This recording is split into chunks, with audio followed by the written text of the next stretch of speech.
Hi friends, welcome back to my channel. My name's Jack, this is Jthbooks, and it is time for the October TBR.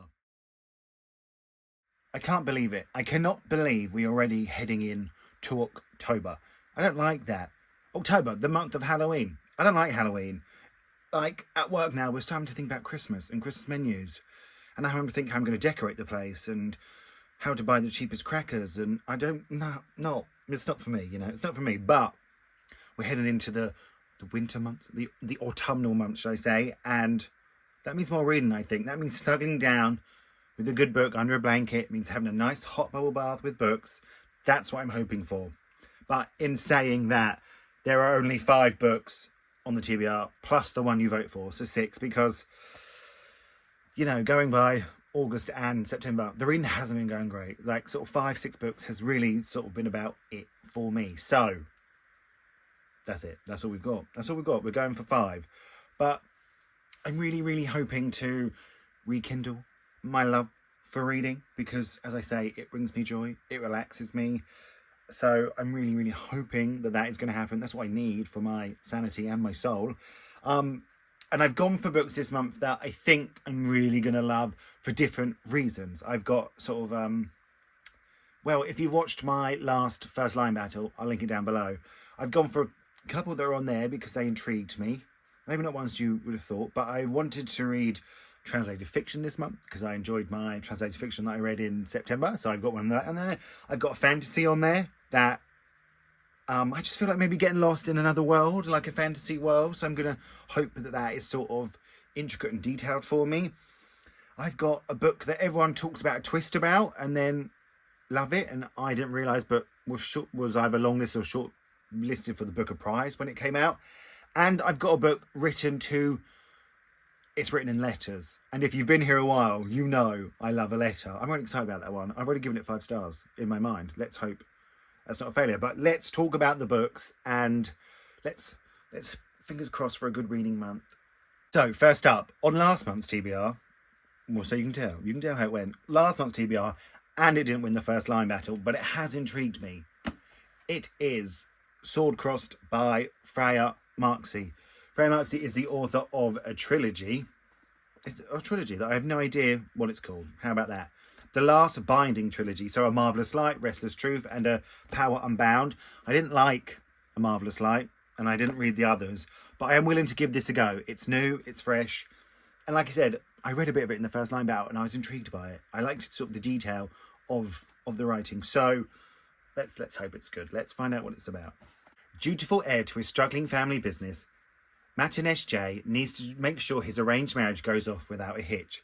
To protect against any challenges at the altar, he decides to hire an experienced swordsman to pose as his best man.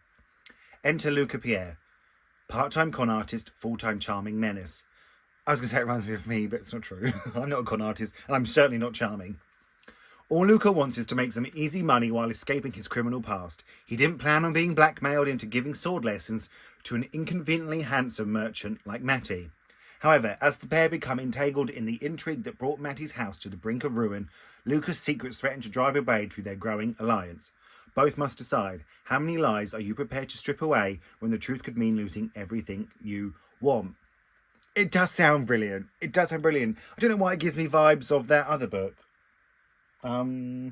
Which has gone. I wonder where that is. I've only actually given it away in an unhaul by accident. No, I don't know. But anyway, it gives me vibes of that book. And I'm very excited for this one. It comes out on October 10th, so I think it's going to be the first one I read next month. Hopefully. I said it was going to be last month, and you didn't, Jack, so... Next up, we have the translated fiction novel. Now, I read a translated fiction in September, and I really enjoyed it, and I'd really, really like to sort of keep that trend going. I'm just basing this one's going to be good, of the other translated fiction that are good. They're not the same storyline. They're not anything. They're not, I'm just clutching at straws, basically. But this was also on my First Line Battle, and it didn't win. But it didn't intrigue me enough. And it's another one I've heard people say is brilliant. They loved it. And that's the kind of book I'm looking for right now. So it is Hurricane Season by Fernanda Nicole, translated by Sophie Hughes. Good memory, Jack. Yeah, it's just one I've heard people say really brilliant things about. So I would like to be in that club. I'd like to be talking about books I think are brilliant. Let's find out what it's about. The Witch is Dead After a group of children playing near the irrigation canals discover her decomposing corpse, the village of La Matosa is rife with rumours about how and why this murder occurred. As the novel unfolds in a dazzling linguistic torrent, Fernanda McClure paints a moving portrait of lives governed by poverty and violence, superstition and prejudice. Written with an infernal lyricism that is affecting as it is enthralling, Hurricane Season, her first novel to appear in English, is a formidable portrait of Mexico and its demons. It does sound brilliant. It's that I'm intrigued. I was very intrigued by the first paragraph, so let's hope. Next up, we had the one written in letters. Oh, please be good. Please let it be good. Please let it be good. It's a YA novel, so has got that a bit against it, but it could be good. Imagine if that's not written in letters and I've got it wrong. No, it is. I can see. Dear Little Joe. Oh, Little Joe. I thought we'd be writing letters together to each other. We'll find out. But it is We Contain Multitudes by Sarah Henstra. I've had this on my TBR for so long, and I almost got rid of it in an unhaul, and then I found out it was letters, and I said, you're not going anywhere. You're staying on my shelves. So let's find out what it is about. When Walt Whitman fan Jonathan Hopkirk and football player Adam Cole-Kalinske are partnered in a weekly pen pal assignment, they don't expect to get much out of it. With each letter, however, the two are led deeper into a friendship that eventually grows into love. But faced with homophobia, bullying and devastating family secrets, Jonathan and Curl must decide to hold on to their relationship and to each other. Yeah, it's written in letters. Couldn't be happier. 5, 10 stars. I just love a book with a letter in it. If you've been around here for a while, you know that. Like, I've been reading books and they've gone up a whole star rating for me just because I had a letter in it and the letter was good. So, who knows? It's 5 stars. And then we have my non-fiction for the month, which, when I'm filming this, I haven't read one in September, and that's fine. Have I broken the sort of the streak I was on since 2022? Yeah, but that's fine. That's not upsetting at all. It is a bit upsetting. I'm gonna have to try and change it. Maybe I'll find like a short non-fiction to read so I can try and fix it. But I'm going for 3,000 Kisses, Tales of Queer Love from the Ancient World by Sean Hewitt and Luke Edward Hall. I do believe it's written by Sean and the pictures are by Luke Edward Hall. I could be wrong. It is signed by them both, so that's exciting. Yeah, it's just stories. I mean, it's so beautifully done. I'm so excited for it. Is there a little synopsis though? Let's see. It doesn't look like it. A groundbreaking queer anthology of queer love stories from the ancient world and a riotous celebration of desire in all its forms.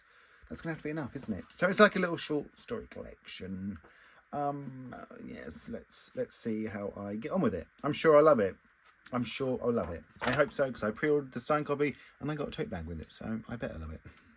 And next up, we have Fingersmith by Sarah Waters. Again, I brought this from Gaze the Word, and it is, I do believe... It's not. It is. It's signed. I know it was. Yeah, like I said, this is the one that has a twist in it that I'm don't know what it's going to be, but I'm excited. I probably won't see it coming, even though I know about it because I'm not smart. But a huge favourite of people's, and I'm very, very excited to read it. In London, 1862, Sue Trinder, orphaned at birth, grows up among petty thieves, fingersmiths, under the rough but loving care of Mrs. Suxby and her family. But from the moment Sue draws her breath, her fate is linked to that of another orphan growing up in a gloomy mansion not too many miles away. Oh, that's all it says. But yeah, shortlisted for the Booker Prize and the Orange Prize. I love it. I feel like it's going to be detailed and intricate and one I can sort of sink into. So perfect for the autumn months to come. So now we have the moment you've all been waiting for. Maybe the moment you will skip to. And it is time for the Jthbooks jar. I sort of tried to make that song and it didn't work, did it? Just quickly, I want to say all the unread books on my TBR video went up. If you haven't seen it, I'll link it down below. And a lot of you put some new ones in here. There are some fresh books in here. Some of you even put multiple copies. So you could be up against yourself. You could be voting against yourself. And I'm very excited to see if that happens. Very, very excited. I shall enjoy that immensely. Oh, I didn't shake it. Let me give it a shake. But let's see what comes out. Okay. I've got one. You Can Look First, as always. Is that upside down? Is that upside down? The Mercies by Milgrave. Kira. The Mercies. It's written by Gillian, whose book has won this one's choice. You've had 2 in a row come out, Gillian. That's very impressive. And let's find. Actually, I just literally saw a video saying someone they read that and they thought it was brilliant. So that bodes well, doesn't it? And then we've got. Again, You Can Look First. You're the guest. It's only polite. I don't know. My Sister the Serial Killer by Amelia Reeds. I've read that. So Amelia, you kind of technically won. So, but yeah, I've read that. I listened to that in audiobook. So that's got to get out there. Quickly, let me pick again. Awkward. Okay, we have. I can't see. Something Wild and Wonderful, put in by Chicken Soup for This Crap, which, excellent name. Absolutely excellent name. But let me quickly grab them, find out what they're about, and we can get the vote going. I thought I'd unhauled the Mercies there for a while. That took me a while to find it, but found it. I found it. I know I hadn't, because So, what came out first? It was the Mercies, put in there by Gillian, who had one last month. Isn't that funny how it goes? Music Room had 2 in a row, and now Gillian's had 2 in a row. Isn't that funny?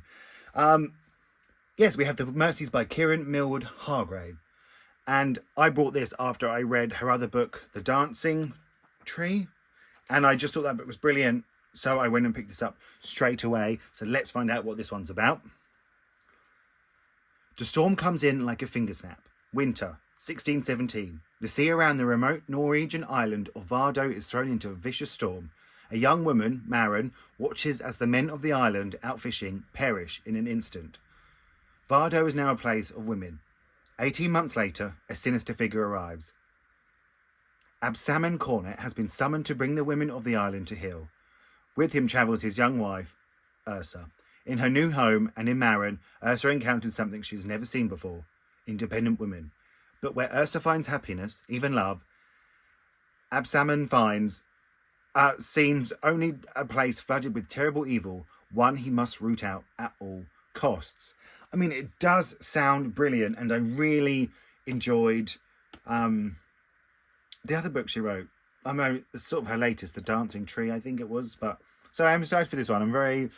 That sounds good, doesn't it? It does sound good. I know you're thinking it. But let's go on to the next book now. We have Something Wild and Wonderful, put in there by Anita Kelly, and it was put in there by Chicken Soup for This Crap. What a name. I love it. Actually, Chicken Soup for This Crap. You put a few in there, so one of yours has come out because it was new. Yeah, I believe this has been on my TBR before, and I obviously never got around to it. But now it's in the jar. Now it's up for the vote. So it's in your hands now, friends. But let's find out what it's about. Alexi's journey on the Pacific Crest Trail begins with saving a hot stranger from a snake. Alexi was prepared for rattlesnakes, blisters, and months of solitude. What he wasn't prepared for was outgoing and charismatic Ben Carvarallo, and yet they keep running into each other. It might be a coincidence. Then again, maybe there's a reason the trail keeps bringing them together. Ben has made his fair share of bad decisions, and almost all of them involved beautiful men, but there's something about the gorgeous and quietly nerdy Alexei that he just can't walk away from. There are worse things than falling in love during the biggest adventure of your life, but when their paths start to diverge, Ben and Alexei begin to wonder if it's possible to hold on to something this wild and wonderful. I'm very excited to see what wins. 2 very different books. I mean, sort of a sweet romance here and an intense All Men Disappear, which doesn't sound like a bad thing, does it? Let's be honest. So I'm very, very excited to see what you vote for. Comment down below and vote, and it will be in the community page tomorrow. It always just takes me a while because I'm a bit lazy. So there we have it. The TBR for October. Let's hope it's a good reading month. Let me know if you've read any of these. Let me know what's on your TBR. Let me know what you're going to vote for in the comments down below. I'm very, very excited to hear, as always. And I want to thank you all so much for watching. Feel free to like it and subscribe. And I'll speak to you all really, really soon.